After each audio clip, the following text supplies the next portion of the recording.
आदरणीय मेरे गुरुजन जो यहाँ पधारे हुए हैं, पूजनीय जीजा जी, बड़े भाई साहब, हमारे पापा जी और मेरे दोस्तों, आज का दिन वैसे भाव विभोर होता है, लेकिन ये बोला जाता है कि अंत ही आरंभ है और आरंभ ही अंत है। तो जो चीज शुरुआत हुई थी वो चीज एक न एक दिन खत्म होनी है। वो दिन मुझे अभी भी अच्छी तरह याद है।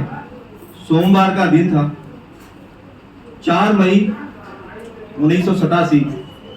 मेरे परम पूज्य पिताजी और आदरणीय मामा जी दोनों मुझे जबलपुर रेलवे स्टेशन में इस सर्विस के लिए।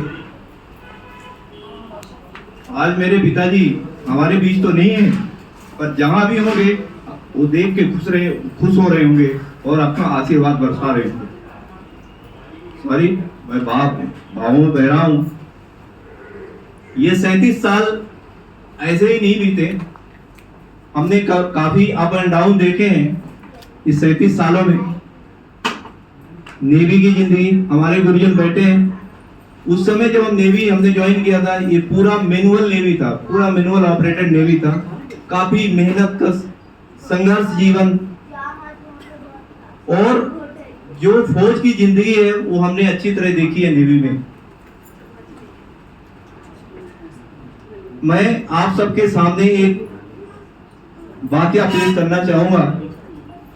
मैं एक जहाज में गया था, जिस जहाज में ना तो पीने का पानी था और ना नहाने का।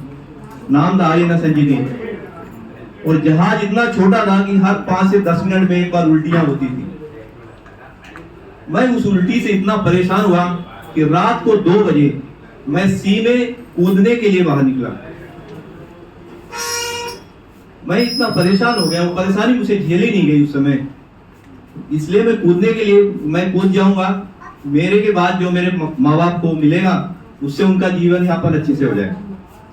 लेकिन बाहर निकलते ही जैसे मुझे फ्रेश हवा मिली, ऑक्सीजन मिला, मेरे ब्रेन ने काम करना शुरू किया, तो मुझे ऐसा लगा नहीं, मैं गलत करने जा रहा हूँ। पर उल्टी सी इतना डर था कि मैं अंदर नहीं जा पा रहा। उस समय जो ऑफिसर राउंड पे होते हैं, उन्होंने मुझे वहां पे बैठे हुए देख लिया। उन्होंने बोला, आप क्या कर रहे हो? मैं बोला, नहीं सर, मुझे उल्टी हो रही है, इसलिए मैं अपर डेक में बैठा हूँ। बोला, नहीं, आप जंप करने आए हो, आप चलो अंदर। वो मुझे लेके वापस ले गए।